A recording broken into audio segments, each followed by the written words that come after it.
episode, I want to talk about paid media, kind of what it is, why it's important, some things that we kind of talk about on a day-to-day basis, and some things that we see that are maybe done not so much incorrectly, but there's opportunity for doing it a little bit differently. And so we'll just dive right in. So when it comes to paid media, it's essentially when you put money behind an ad and pay to put creative in front of someone's eyeballs.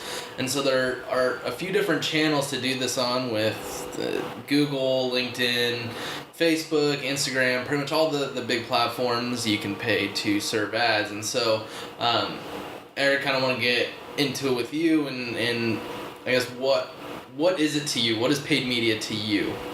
Your background primarily comes from paid search, so it's diving more into doing YouTube and Spotify and LinkedIn, and so I guess what is it's really anything I'm looking at or listening to when I either hear an ad or see something that says sponsored or ad. Yeah. I mean, that's a good way to designate. Anytime that you're on these different platforms or anything, it's the ones that designate ad next to it or sponsored or something like that. And so, I mean, it's just the digital form of a TV ad or a radio ad or something like that. Or a billboard. Yeah. And so, there are the different the articles now that are ads, or that it's like blended. Yeah, the native advertising, they actually do well. I mean, they do really well because it kind of blends in. People don't like to be sold, and by clicking on an ad and purchasing, it's like it shows up as a review or something, an article you're reading. You don't know unless you read like the one line that's really small on top that says like this article is sponsored by or something. Yep. Cool. So it's as mentioned, I mean, there's all the different platforms that do it, and so before I get into it, why would you say it's important for a company to be spending money on paid media or in these channels? I mean, it's just an opportunity for, maybe you don't show up high organically. Like, if you're a brand new company, like, you're most likely not going to be on the first page of Google or anything. Like, people aren't going to know who you are, and that might be, your only way of getting in front of people. You could get a billboard or something, but then you're showing to maybe some people and you don't know who's looking at it. Yeah, you can't measure it at all. Like, you're like, well, this many people potentially drive by it every day. That's great, but who's looking at it? Let me ask you this. The people that are even driving, how many are actually looking up or how many are actually looking down at their phone? Right. Hopefully they don't crash or anything, but yeah. Truth, most people, if they have to slow down or stop at all, like, they're not looking up. They're usually looking down or maybe like messing with the radio or changing the song or something. Yep. No, billboard ads, they do work, they get eyeballs, but at the end of the day, it's the cost per set of eyeballs that you get and how much attention you get from whenever they do see it. But I just think it's a great, it's a, I don't want to say you're only, but for like a new business or a really small business, it's like one of the few ways that you're able to kind of compete with, big companies. You're able to just get in front of a lot of people at, depending on the industry, a relatively lower price, and depending on where you're showing. Yep. Yeah, you definitely hit on a couple of good points that come to my mind. So the why it's important to me is you can pay to get in front of someone now, whereas to grow organically, word of mouth, that just takes time. And so it is the quickest way to get in front of someone and to raise awareness for a product, service, or a company that isn't known. And so if it's a brand new product or service, people aren't going to be searching for it, and so you could pay to get in front of them. But also it's by being able to pay to get in front of people, your limit is how much budget you have, and so it's literally the quickest way to scale a company. It's when it comes to organic, even like SEO, we'll be writing all these content pages, and over time more and more traffic will come, but it'll take 6 months to a year at least. Yeah. To start building traction and then to grow on it. Even when you're growing at 20, 30, 40, 50%, whereas paid media, you can throw an extra 5,000% in budget and get that many more eyes. And so it's a way to control or grow quickly just by throwing some money at it. And so what are some of the tactics, or I guess what are some of the tips that you have or some things that we've been talking about when it comes to paid media and how to kind of do it successfully?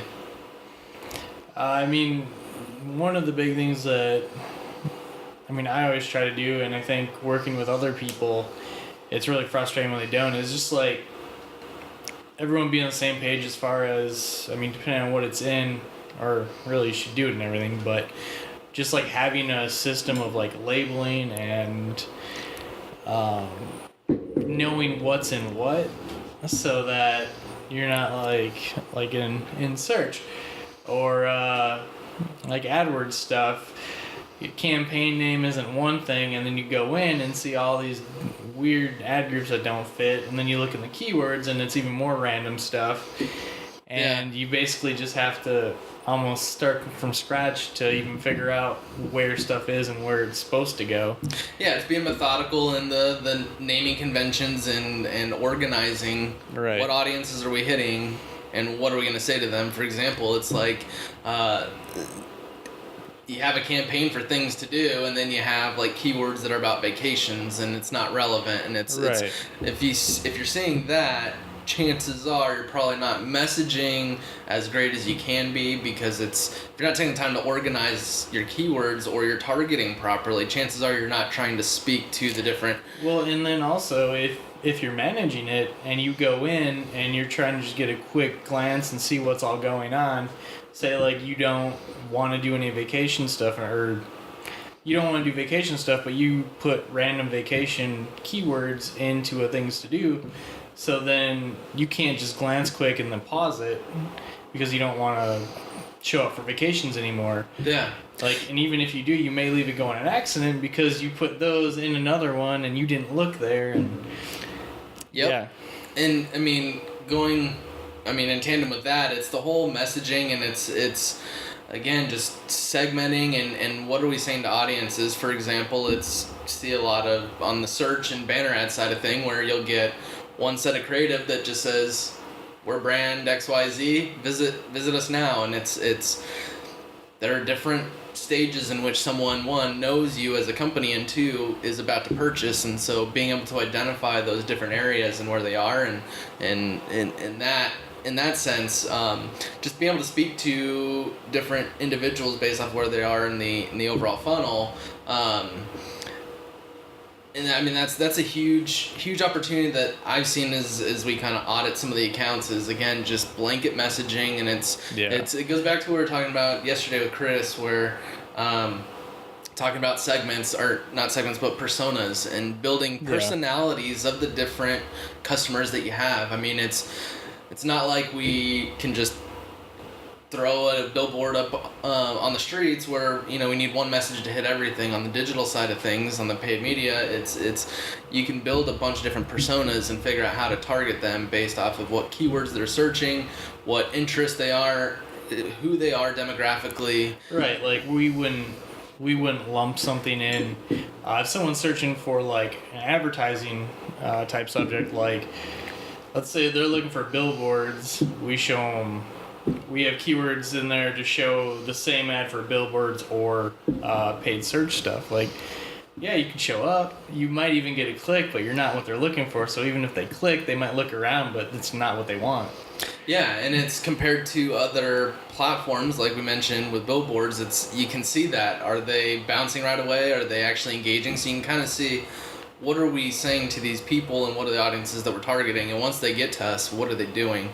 Right. And so, and then when it comes to it, it's a great tool to again use data to introduce yourself as a brand. Once you're introduced as a brand, to be able to put money behind, okay, now they know us, how are we going to get them to understand our different products and services that we offer? Once they have some awareness to there, it's just when it comes to marketing, if these campaigns sound great, but they have never been able to be executed on, because you can't put up a billboard and go, we want to show this message for people that don't know us. It's like you don't use the same ad for remarketing as you do someone you're just showing like your brand. Exactly. Like they already know who you are, so you have to have that other message. It's like running into someone you already know. You don't introduce yourself again. Some people do. many late Friday nights at the bar. Those are the people that you're like, oh, that was weird. Exactly. I mean, like, you just brought up a great point. The term remarketing, like, to be able to identify when someone engages with your brand, visits your website, watches a video on YouTube, and be able to take them and then basically follow them around the internet and be able to say what you want based off of where they're going. And I mean, it's amazing how you can target now. And again, it goes back to just, this is a way to scale a company. And you mentioned it's more cost effective because we have the data to make better decisions in what we say to these people.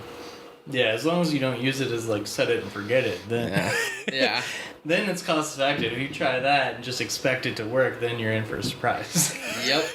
Yeah. So, I mean, as mentioned, you do a lot of paid search, or you have done a lot of that, but recently you've done a lot more in Instagram, Facebook, all the other platforms. I guess, what has been your biggest thing that you've seen that you enjoy doing or working in these platforms? I guess, what are some things that you're learning as you're going along in the learning? I mean, some of it is just the different,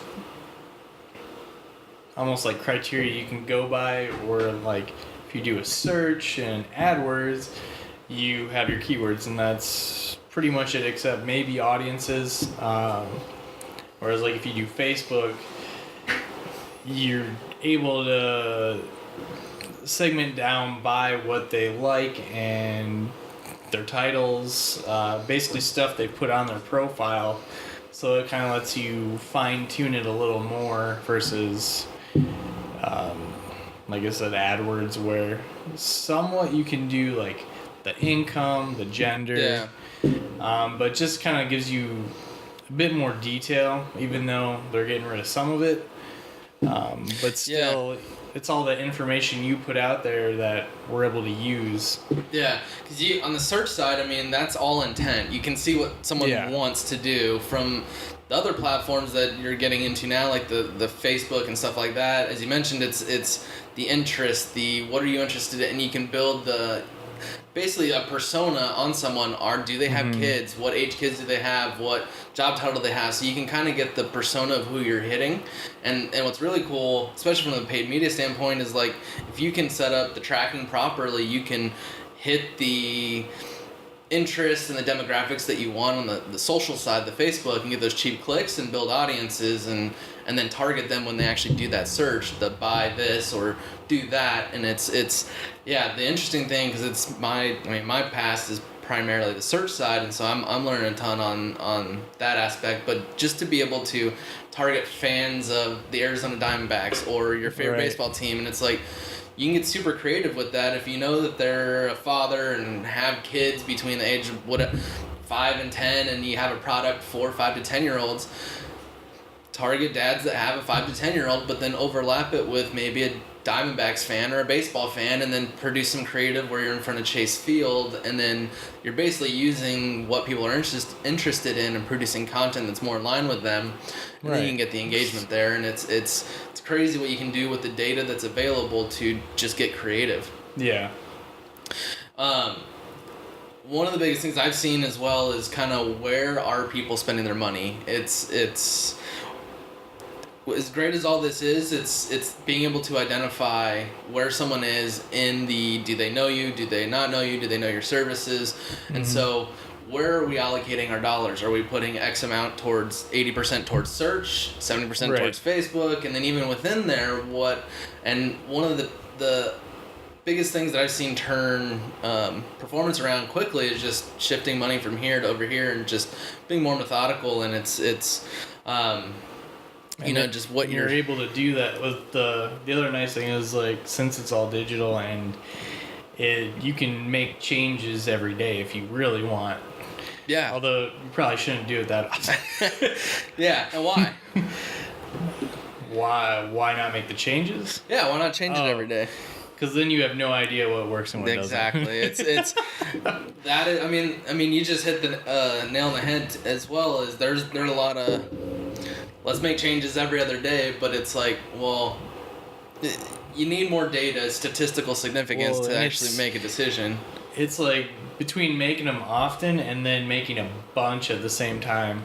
Like, you can't really... It's hard to tell if you're like, well, I don't like this ad, let's change this, let's modify this, and, like, if you do 10 different things at the same time, even if you leave it for a little while, it's still going to be tough to see, well, this might be the reason it worked better this time, but there's those 9 other things that could be it, too. And so, being able to make changes all the time, that's the ability to grow and scale. It kind of goes back into that, because you have the ability to change your creative. I mean, not every day, but you can change it on a monthly basis and get... Or seasonally, to go with holidays or spring, summer, whatever. As opposed to TV commercials or radio ads where you handle creative, and then if you want to change it, it costs extra, and just it's a ton of time. And so just being able to make changes in who you're targeting and what you're saying to these people on the fly, I mean, it's awesome. I mean, it's crazy that there isn't more being pushed towards these channels. Like, it's crazy that there's still, I think it just hit 50-50, but there's still more money being pushed towards television and Gotcha. Radio. And what's actually crazy is, like, I was on a call today, so have you heard of programmatic TV? I have not. So it's becoming more of a thing where it's taking TV, the scale of TV, but making it more digital. So, for example, it's like Samsung. On the call I was on, they own 70% of the market share when it comes to smart TVs, and so you can take digital data and now target individual TVs rather than saying, I want to target all of Phoenix or this DMA. So now you can take someone that's interested, has those a father that has a kid between the age of 5 and 10, and target only those households on the TV. Well, I'm sure too, because I know on my Smart TV you have to add the channels that you want to watch, because you're not using like general cable anymore. It's not like go to channel 3. I wonder if do you know if they use that, like because like if I would add like ABC or Sci-Fi, if they could target based on what I put on. Yeah, they can target. So you can target the TV in general or the apps that you're within on the TV. That's cool. And so not only when you're within certain apps of the TV, but then they can take offline data and stuff like that. So credit scores and all that, and build an audience and target audience target through TV. As opposed to how it's typically done, where it's going crazy to... how they can link you up by the usernames and stuff. Yeah, because I mean, they typically do it just by the IP address, and that's how they share all the data, because it's like from your computer and your phone, once they have this device ID, and then you go to the house, and then this device ID attaches to the IP address, they then see it come back frequently, then they say, okay, this is his home. Now that they have that, they look to see what smart TVs... It's basically just like how Google will guess where you work and where you live. Exactly. And it's all because it's all permission based. Everyone gives permission because they offer something to make your life easier. It's more efficient, and it's some people say it's bad, some say it's great, but I mean, I like it because it all makes your life easier. I have nothing to hide, so it's I don't know. I'm more on the let's share all the data and it's marketer talking, but but yeah, it's crazy what you can do just in terms of growing a company, and really what we do to kind of help is really sit down or actually I'll let you take this on. How would you say that Every Impression Counts or EIC can help someone when it comes to their paid marketing? I mean, basically, talk to you, figure out what you're looking to do, who you're looking to sell to, and then come up with a strategy around that and how we can do it with the various channels. Like figure out if Google search is the best spot for you, or is it too expensive? Do we need to look in other areas where maybe you have something that fits better on Instagram, Yep. Yeah, and kind of how I see it is exactly, it first and foremost is who are you as a business, and from there it's you can ask about what audiences you're looking to hit or what your service lines are. It's kind of having a mutual conversation of, do you already know your audiences? Mm-hmm. If not, then helping identify that. But once you know what the company is and what they do, it's what all products or services do they offer, and then what value do they bring. And from there, we can just do a ton of research on, these are the keywords people are searching, these are the questions that people are asking, and so we can help them from the content production side where, hey, let's make some landing pages because people are asking these certain things or questions, and let's make videos to explain that or answer those questions. But really it's to help produce content that's more in line with what the market is doing and searching for. So it's the research phase, and then it's the budget allocation of how much should we spend, what do goals look like, and then helping in the overall strategy of, here are your different audiences from what we've heard you do from a product or service standpoint. These are how we're going to reach them and introduce you as a brand. This is how we're going to then highlight your products and services, and then this is how we're going to ask for the sale. And so it's creating a full communication stream from introduction down to sale, and figuring out what channels are going to be involved, how we're going to speak to each of the different audiences within the channels, and coming up with an entire media plan that shows where we're spending money and who all we're targeting, down to the reporting side on, this is how many impressions, clicks you got, how many sales, conversions, whatever data we have access to, we can report on. And so it's really coming up with a holistic approach on, we know this is what you do, who you're trying to reach, this is how we're going to do it, come up with a plan, and then we just execute on it and let the reporting show how well we're doing the execution. Right, and then optimizing while we go. Exactly, and that's again, doing things on the fly. I mean, the optimization, what are some of the day-to-day optimizations that we typically do or that you do on either daily or weekly, monthly basis?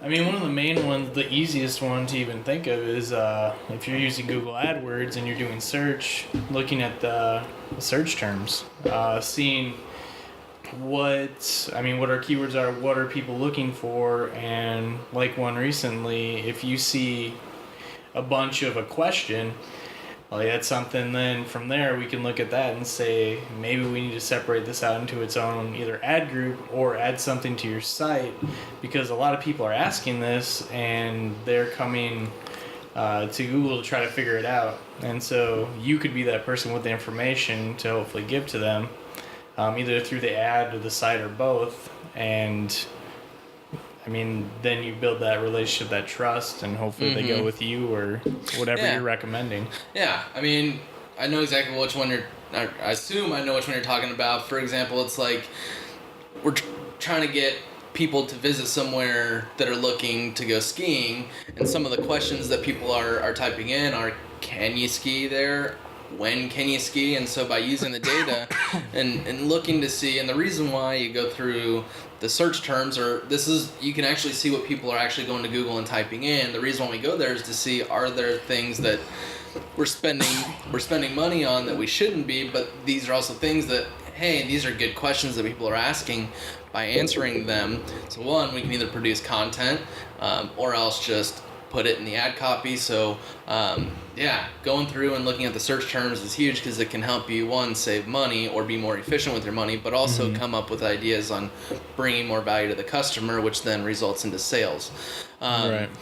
Yeah, one that's the most fun one to do, because it's amazing what people are actually typing into Google. I mean, just the misspellings, and the reason why we do it is, for example, I mean, we could be targeting new car as a keyword, and I mean, people could be typing in new cars to not have, new cars to not buy, and obviously if you're a car lot, you don't want to be showing up for those terms. So it's the one I always remember is if you're advertising for a masseuse and people actually looking for happy endings. Yeah. I mean, that's huge, but I mean, it's it's part of the day-to-day optimizations. And going back to your terminology on set it and forget it, there are people or agencies that will just set up the keywords, set up the ads, and just not go back and look at it. And that's part of how we continue to optimize performance and drive better cost per leads, cost per sale, just basically drive a greater ROI is by going in and looking at what the data is saying and coming up with ideas on how to shift our strategy, how we can message differently, and so on. And so, yeah, the search terms are huge. Another one that is big is just landing page optimization is even from what we're saying on the ads and the clicks is even after the click, what are people doing and what are they consuming? Can we maybe add in a how-to video at the top, or if we have a how-to video, can we maybe have a testimonial video at the top? And it's looking at the data to really see, awesome, we know we're seeing sales from these keywords, but what can we do once people get onto the page to drive even more sales? And, right, what are they doing when they get there? Yeah. Like, can we see if they're leaving right away, and then why? Yep. Yeah, and just from a creative standpoint outside of search, from like Facebook, I mean, there's so much you can do from just the image that is being shown to, do we show an image or a video? If we show a video, what is the first 4 seconds look like compared to, an image? What are we showing? Male? Are we showing female? Are we showing fun? What emotion? I mean, there's so many different ways to optimize and trying to get better performance, that it's all in the power of having the reporting and taking the time to look at it and just really digest the data and come up with opportunities on how we can do things better. And so I'd say that's probably where we kind of excel at is just really getting deep into the weeds, into the data on a continual basis and coming up with ideas on how we can do it. So I mean, long story short, I mean, paid media, it's a way to pay to immediately build an audience, get your business, your products or services in front of an audience, and one of the quickest ways to grow and scale a company. It's a matter of finding that ROI, and if we're spending $100, how much are we making? Where are we making money and where are we wasting money?